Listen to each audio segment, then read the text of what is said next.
next guest was the lead guitarist for Guns N' Roses and now Velvet Revolver. He's just about to come out with his new book about his life called Slash. Please welcome Slash.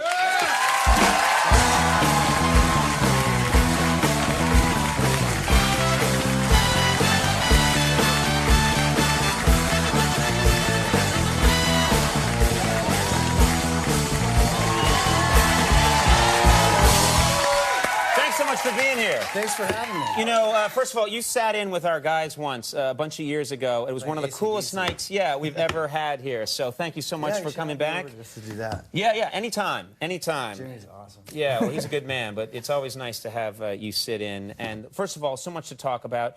You're one of those iconic figures in music. The look is just so everyone knows it's you, okay? Let me ask you, on your driver's license, are you wearing the top hat in the driver's license? No, you keep the driver's license as vague as possible. As vague as possible, so that really? when the cops see it, it's like they have no idea who you are. So are you Slash? Well, then they see the name Slash. It's not on there. Oh, it's not on there. Are you know, what's your name there? It's Saul Hudson. I shouldn't have said that, but I can't. Right now, all these APBs are going out.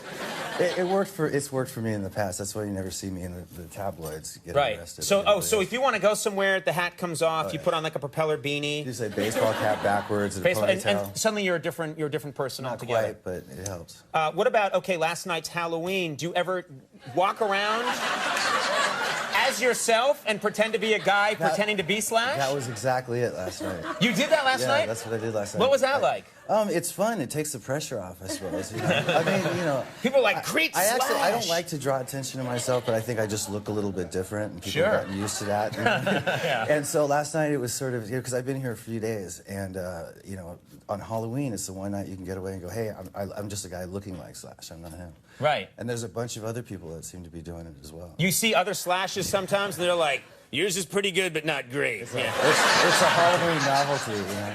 You know, let's talk about the book. You lived more in like a couple of years than most people on the planet. Intense experiences in this book. And one of the cool things is you say you have no regrets. That's the tone of a lot of the book, is you don't have regrets, except one stood out to me.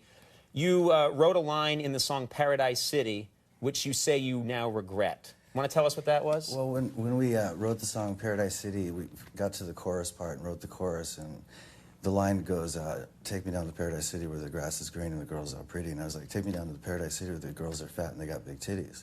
Come on. That's what you wanted? You wanted Axl to sing that at the top of his lungs. Where the girls are fat and they got big titties! Yeah. It's got a ring to it. I'm telling you, I could... I was outvoted 4-1 on that. Really? Really? If you ever want me to sit in, I can hit those Axl notes. I'm telling you. Actually sounded pretty good.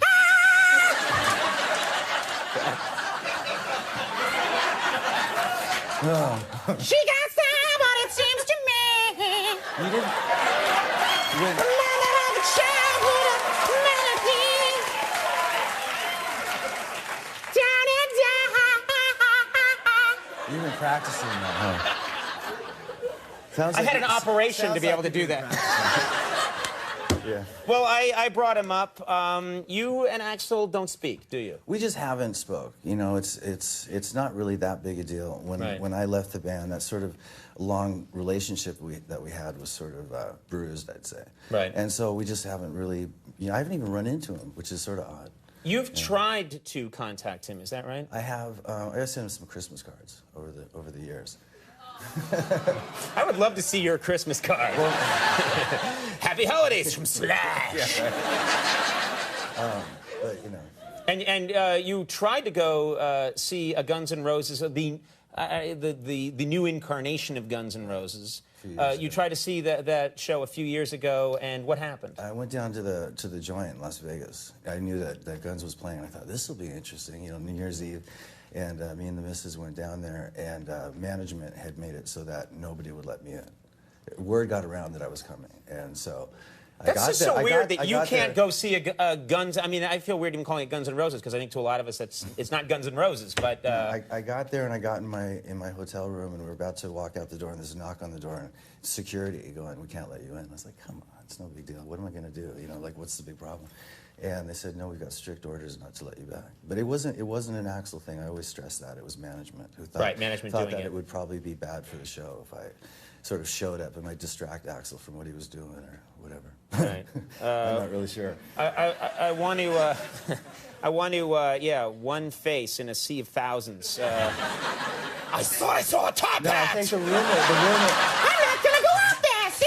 Yeah, the rumor was that I brought my guitar, brought my top hat, and I was going to get on stage. The rumor is that you were and brought your sabotage the act, which, you know, obviously I wasn't going to do. I just wanted to sort of stand in the front of the stage and see Guns N' Roses for the first time ever, because I've always seen it from the other side. Right. You know? Yeah, I completely understand. Well, I want to ask you about one thing that I think is very cool. A lot of young people out there love playing this video game, Guitar Hero. Yeah. And I know actually here at the office we have it. The producer's always going in there. Jeff Ross is always in there playing, you know, against interns. People really get into this show. It's a big game. It's a big game, and now I understand there's going to be a Guitar Hero 3, or it's out right now. It's out right now, and you are in it. Is that right? I'm one of the characters that you have to play in the game. And so someone can try and out-rock Slash. Yeah, there's a thing called the boss battle, and you get to a certain point in the game, you get to this point, and you have to play me. Like guitar solos back and forth and back and forth. And if you can outplay me, you can actually make me a character that you can pick to be if you want to choose me as a character.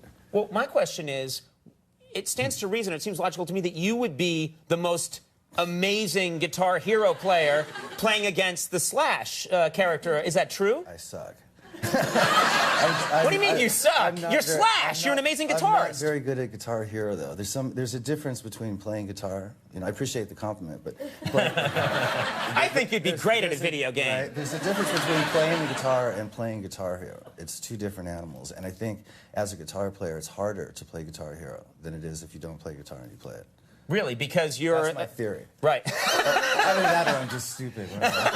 That's your story, and you're sticking to it. Well, I think I listen to it more than I watch the... You're supposed to watch those little colored because I realize if I don't know the song, I don't know what I'm doing, which means I'm more listening to it than I'm watching the dots so much. Right. Because I play by ear anyway, so it's intuitive. Yeah, and it's like you don't need to learn how to be good at Guitar Hero. Yeah, but you are a Guitar Hero. Have you ever played it? Yes, I have. I have played it. Yeah, it's pretty addicting. No, like I played it today, and right away I was like, I have to put this down before I can't stop. You know, and I've got appointments and other things to do. It'd be great if you canceled everything for the next 4 years. Could you imagine if I was a no-show? It's like, where he's playing Guitar Hero. We can't get him out of the room.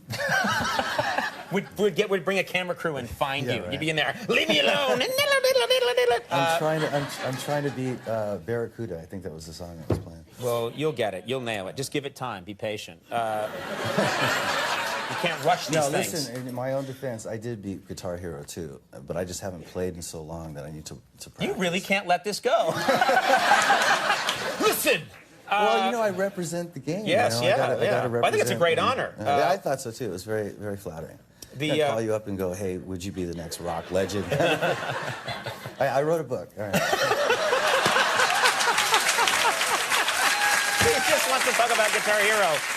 I think people should check out this book because you've been extremely honest about everything, and it's a fascinating story. Slash, get the book, and Slash, thank you so much. You're welcome here anytime. Really nice talking to you. That was fantastic.